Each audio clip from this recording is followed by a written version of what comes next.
जय हिंद प्यारे विद्यार्थियों। सामान्य हिंदी प्रश्नोत्तरी की इस क्लास में आप सभी का स्वागत है। आज की इस क्लास में हम लोग अध्याय 3 वर्तनी की दूसरी क्लास की चर्चा करेंगे।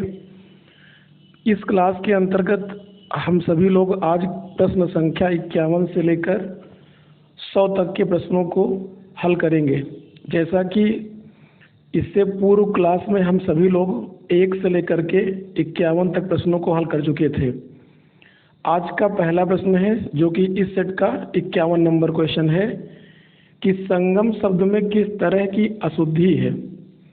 संगम के ऊपर अर्धचंद्र बिंदु का प्रयोग हुआ है जो कि त्रुटि है। यहाँ पर अनुनासिक का प्रयोग होना चाहिए, अर्थात यहाँ पर अनुनासिक संबंधी अशुद्धि है। वर्तनी संबंधी सही शब्द पहचानिए। दिए गए विकल्प में पूर्ति शब्द सही लिखा है जबकि उन्नति गलत है। उन्नति होता है, इसमें छोटी ई की मात्रा होगी, उन्नति। और अभिनेता में छोटी ई की मात्रा होगी, अभिनेता नहीं होता, अभिनेता होता है। अवनति नहीं होता, अवनति होता है, अवनति होता है। छोटी ई की मात्रा का इस्तेमाल इसमें होना था।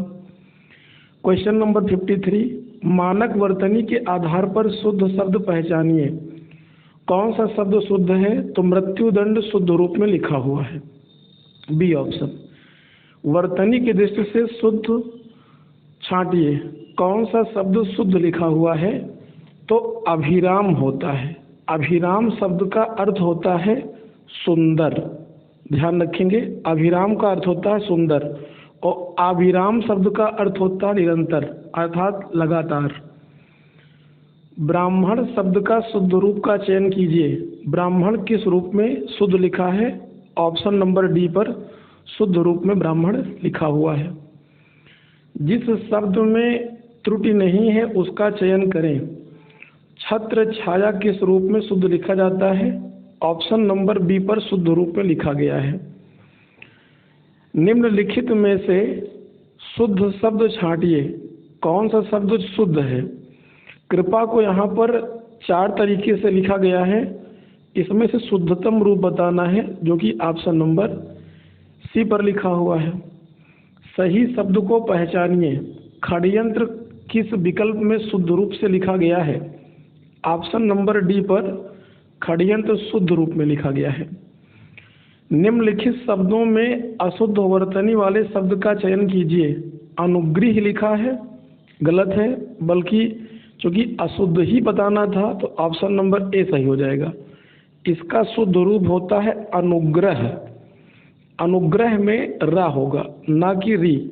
यहाँ पर री का प्रयोग हुआ था जो कि अशुद्ध है। सप्ताह शुद्ध रूप में लिखा गया है और महीना भी शुद्ध रूप में लिखा गया है।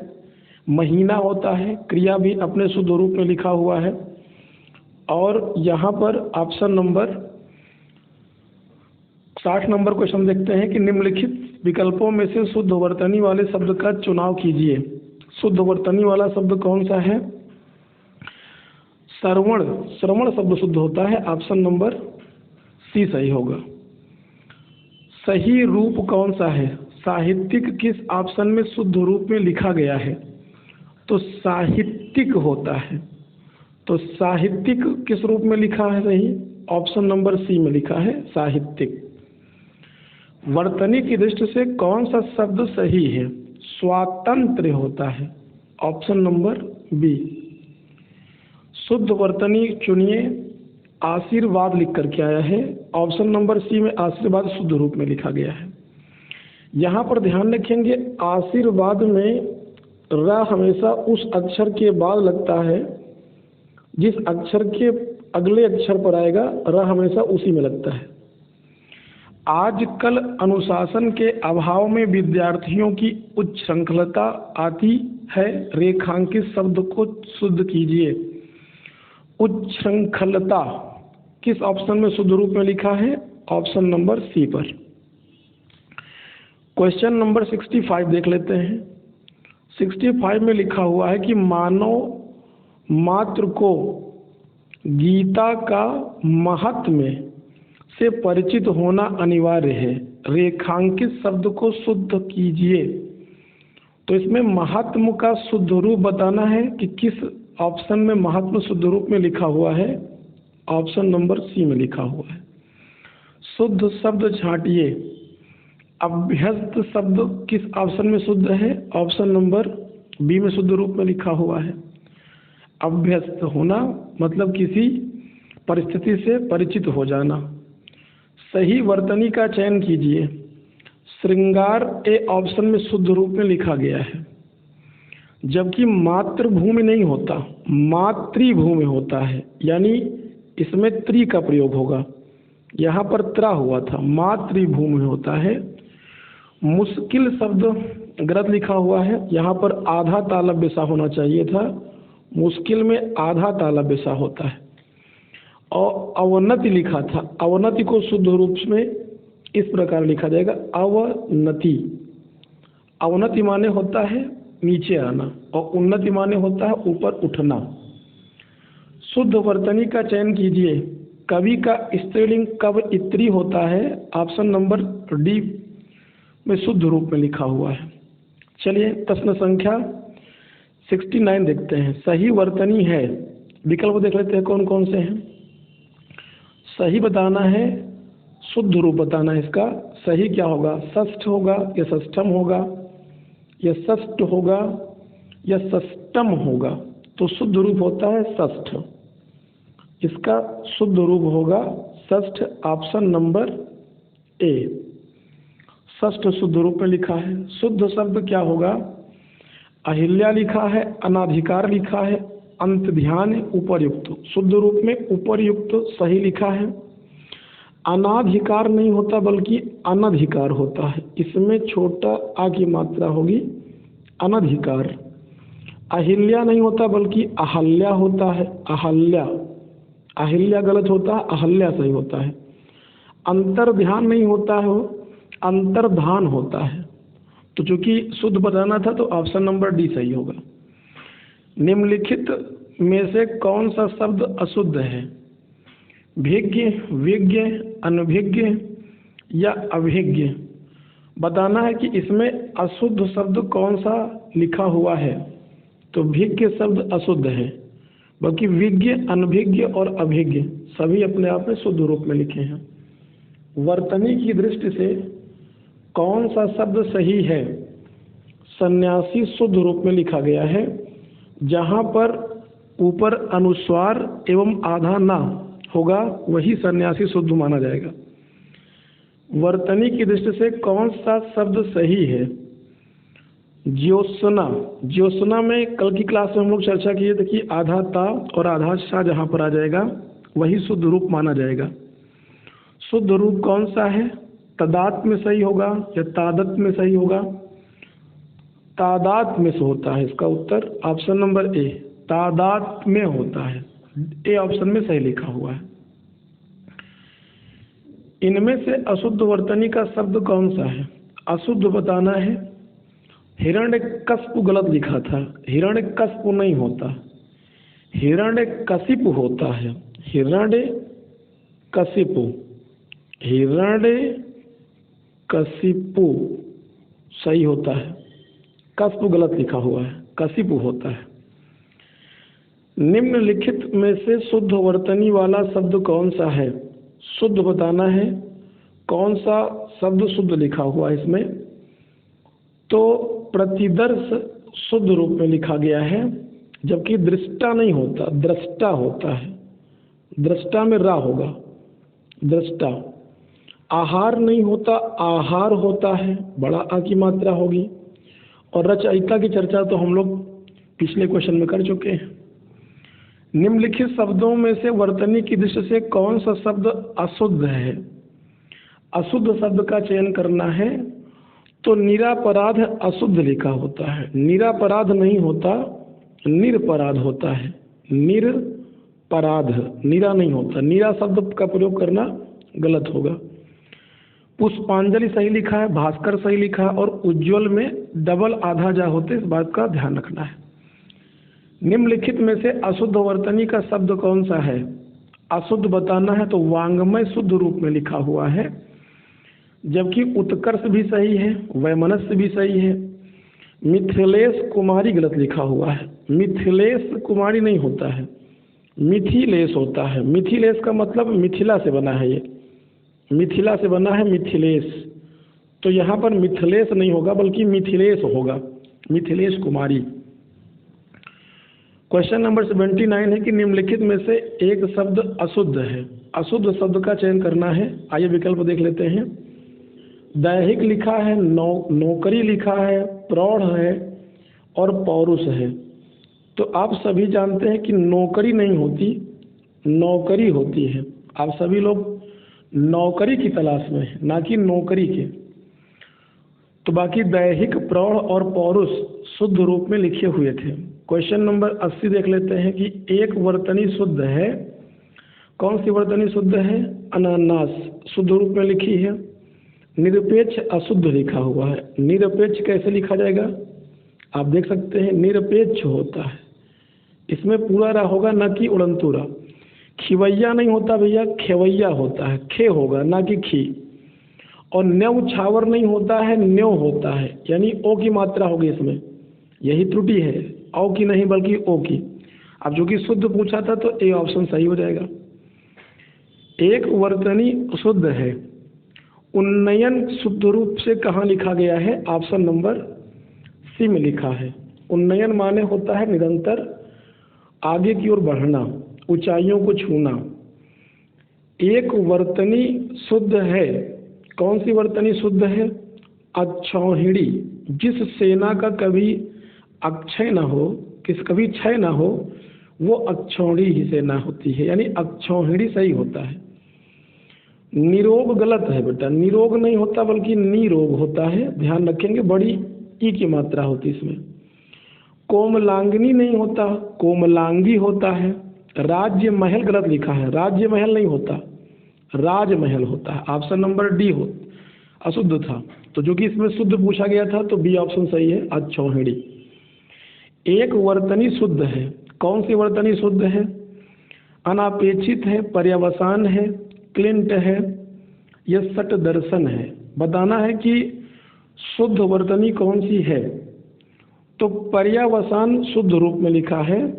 अनापेक्षित गलत है, अनापेक्षित नहीं होता बल्कि अनपेक्षित होता है। अना छोटा नहीं होगा, अनपेक्षित होगा। क्लिंट नहीं होता, क्लिष्ट होता है। क्लिंट कोई शब्द नहीं होता है, ध्यान रखेंगे, क्लिष्ट शब्द होता है। क्लिष्ट माने कठिन होता है, तो यहाँ पर क्लिंट लिखा था, ये गलत है। सट दर्शन नहीं होता, खड दर्शन होता है। यहाँ पर डा होना चाहिए था टा के स्थान पर। अब चूंकि सही पूछा गया था तो ऑप्शन नंबर भी सही हो जाएगा।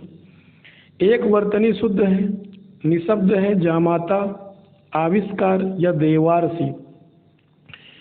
तो आविष्कार शुद्ध रूप में लिखा हुआ है। निशब्द नहीं होता, निशब्द होता है। और जमाता नहीं होता है, जामाता होता है। यहाँ पर बड़ा जा होना चाहिए था। और देवारसी नहीं होता बल्कि देवर्षि होता है, छोटा आ होना चाहिए था। अब जो कि शुद्ध पूछा गया तो सी ऑप्शन। निर्देश दिए गए हैं कि 85 से 87 निम्न प्रश्नों में शुद्ध वर्तनी वाला शब्द छांटिए, यानी 85, 86 और 87 में शुद्ध शब्द हम लोगों को छांटना है। क्वेश्चन नंबर 85 में शुद्ध रूप में संशय लिखा हुआ है डी ऑप्शन पर। पहले दंती सा होगा, फिर तालव्य सा होगा, फिर या संशय। चलिए 86 नंबर क्वेश्चन देख लेते हैं। 86 में क्या लिखा है? 86 नंबर क्वेश्चन में 4 विकल्प दिए गए हैं। दृढ़ है, दृश्य है, दृढ़ है और दृश्य। अब जो कि 2 ऑप्शन सेम आ गए यहाँ, बी और डी, तो यहाँ पर दोनों सही हो जाएंगे। दृश्य बी और डी दोनों में शुद्ध रूप में लिखा हुआ है। औद्योगिक शब्द आ गया है, तो औद्योगिक शुद्ध रूप में कहाँ लिखा है? ऑप्शन नंबर बी में लिखा है। जिसका संबंध उद्योग से है वो औद्योगिक है। निम्नलिखित में से शुद्ध वर्तनी वाला शब्द कौन सा होगा? क्लेश को शुद्ध रूप में बताना था, तो क्लेश में हमेशा तालव्य सा होता है, ध्यान रखेंगे। आधा का ला में एक ही मात्रा और तालव्य सा क्लेश होता है। क्लेश माने कष्ट, दुख। निम्नलिखित में से शुद्ध वर्तनी वाला शब्द कौन सा है? तो अभी चर्चा किए थे कि उज्ज्वल, उज्ज्वल शुद्ध वर्तनी है। जहाँ पर डबल आधा जा होगा वो शुद्ध रूप में माना जाएगा। ध्यान रखना, यहाँ पर एक जुड़ा हुआ शब्द आता है उज्ज्वल से, समुज्ज्वल, तो उसमें भी डबल आधे जा का ही प्रयोग होगा। समुज्ज्वल और उज्ज्वल दोनों में यही बात का ध्यान देना होता है। चलिए, प्रश्न संख्या 89 के बाद हम पहुंच जाते हैं 90 पर। 90 नंबर प्रश्न क्या कहता है, आइए गौर से देखते हैं। 90 नंबर प्रश्न में कहा गया है कि निम्नलिखित में से शुद्ध वर्तनी वाला शब्द कौन सा है। कवयित्री शुद्ध लिखा है ऑप्शन नंबर सी में, कवयित्री होता है। निम्नलिखित में से शुद्ध वर्तनी वाला शब्द कौन सा है। हिरण्यकशिपु होता है ऑप्शन नंबर बी। प्रहलाद के पिता हिरण्यकशिपु थे, ना कि हिरण्यकश्यप, क्योंकि शुद्ध पूछा गया है तो बी। निम्नलिखित में से शुद्ध वर्तनी वाला शब्द कौन सा होगा। श्रृंगार, ऑप्शन नंबर सी। श्रृंगार में ध्यान रखेंगे श्रा होता है, उस श्रा के नीचे री लगा होता है, यही शुद्ध माना जाएगा और ऊपर अनुस्वार का प्रयोग होता है। कभी भी श्रा के साथ री नहीं आएगा, ध्यान रखना है। अशुद्ध वर्तनी वाला शब्द कौन सा है, अशुद्ध बताना है इसमें, तो आशीर्वाद शुद्ध लिखा हुआ है। पारलौकिक भी शुद्ध रूप में लिखा गया है, यहाँ पर दुर्धर्ष भी शुद्ध रूप में लिखा गया है, जबकि निश्चेष्ट गलत लिखा है। निश्चेष्ट में यहाँ पर मूर्धन्य सा का इस्तेमाल किया गया है नी के बाद, बल्कि निश्चेष्ट में यहाँ पर तालव्य सा का प्रयोग करना था, वो भी आधा रूप में। शुद्ध वर्तनी वाला शब्द कौन सा होगा। शुद्ध वर्तनी बताना है। विरहेड़ी किसमें शुद्ध लिखा है, ऑप्शन नंबर सी में। मतलब ऐसी महिला जो विरह से लिप्त हो, दुखित हो, उसको विरहेड़ी कहा जाएगा। अधोलिखित में से शुद्ध वर्तनी वाला शब्द कौन सा है। अधोलिखित मतलब नीचे लिखे गए शब्दों में से शुद्ध शब्द बताना है, तो आप लोग रचयिता को शुद्ध कह सकते हैं, ऑप्शन नंबर बी। आहार नहीं होता, आहार होता है, यहाँ बड़ा आ क्या होना चाहिए था। और अनुग्रहित नहीं होता, अनुग्रहित होता है, यहाँ पर री का प्रयोग होना चाहिए था, जो नहीं है, क्योंकि शुद्ध, तो बी ऑप्शन हो जाएगा। निम्नलिखित में से शुद्ध शब्द कौन सा है। कुमुदनी शुद्ध रूप होता है, और कुमुदनी किस ऑप्शन में शुद्ध रूप में लिखा गया है, ऑप्शन नंबर सी पर, कुमुदनी। क्वेश्चन नंबर 97 नंबर क्वेश्चन में क्या लिखा है कि किस शब्द की वर्तनी शुद्ध है। मिष्ठान, अत्यधिक, अधीन, आधीन, व्यावहारिक। इसमें अत्यधिक शुद्ध रूप में लिखा हुआ है, बल्कि अगर हम बात करें मिष्ठान्न की, तो मिष्ठान्न नहीं होता, ध्यान रखेंगे मिष्टान्न होता है। अगर यहाँ पर ठा के स्थान पर टा शब्द का टा वर्ण हो जाता तो ये शुद्ध हो जाता है, यानी मिष्टान्न होता है। और आधीन नहीं होता। लोग बोल देते हैं कि हम आपके अधीन नहीं है, बल्कि आधीन शब्द गलत होता है बच्चों, ध्यान रखना है बेटा, अधीन होता है, हम आपके अधीन नहीं हैं। व्यवहारिक लिखा है, व्यवहारिक नहीं होता, व्यावहारिक होता है, यानी या में आ की मात्रा होना चाहिए था, इसलिए डी ऑप्शन त्रुटिपूर्ण हो गया। शुद्ध वर्तनी वाले शब्द का चयन कीजिए। तदोपरांत था अंत्याक्षरी, अंत्याक्षरी सही लिखा है। तदोपरांत कोई शब्द नहीं होता बेटा, तदुपरांत होता है, ध्यान रखेंगे। अगर यहाँ छोटा उ हो जाता ओ के स्थान पे तो शुद्ध हो जाता। और पूजनीय नहीं होता, ये भी ध्यान रखना है, पूजनीय नहीं होता बल्कि पूजनीय होता है, पूजनीय होता है। या तो फिर पूज्य लिखना है तो उसके साथ नीय नहीं लगेगा, या तो पूजनीय लिखेंगे और या तो फिर पूज्य ही लिखा जाएगा, लेकिन पूज्य के साथ नीय का प्रयोग हमेशा अशुद्ध होता है। इस बात का विशेष गौर ध्यान रखना है आप लोगों को। निम्नलिखित में से कौन सा शब्द वर्तनी की दृष्टि से गलत है। गांधी है, बांस है, आँख है और पांचवा है। तो आँख अशुद्ध लिखा है, क्योंकि आँख में यहाँ पर अनुस्वार का प्रयोग हुआ है, जो कि त्रुटिपूर्ण है। यहाँ पर अनुस्वार के स्थान पर अर्धचंद बिंदु का प्रयोग होना चाहिए था। तो चूंकि पूछा गया है कि अशुद्ध कौन सा है, तो आँख अशुद्ध रूप में लिखा हुआ था। चलिए आज की क्लास का अंतिम प्रश्न देख लेते हैं, प्रश्न संख्या 100 नंबर क्वेश्चन है कि निम्नलिखित में से शुद्ध वर्तनी वाला शब्द कौन सा है। शुद्ध वर्तनी वाले शब्द को बताना है। इसमें कुशासन, दीपिका, प्रशंसा, उपलक्ष्य, इनमें दिए गए विकल्पों में सही शब्द का चयन करना था। प्रशंसा शुद्ध होता है, कुशासन और दीपिका, उपलक्ष्य तीनों त्रुटिपूर्ण हैं। आप सबको पता है कि कुशासन में शासन होता है और शासन में हमेशा क्या होता है कि पहला सा तालव्य होता है और द्वितीय सा दंती सा होता है। दीपिका नहीं होता है, दीपिका होता है, यहाँ बड़ी ई की मात्रा होना चाहिए था। और उपलक्ष्य नहीं होता बल्कि उपलक्ष्य होता है, लक्ष्य। तो ऑप्शन नंबर सी यहाँ पर शुद्ध था, बाकी 3 ऑप्शन अशुद्ध थे। तो इस प्रकार से आज वर्तनी की दूसरी क्लास संपन्न हुई। आशा है आप लोग बहुत सारे डाउट्स क्लियर हुए होंगे। अगली क्लास में मिलते हैं, तब तक के लिए धन्यवाद। पढ़ते रहिए, मस्त रहिए।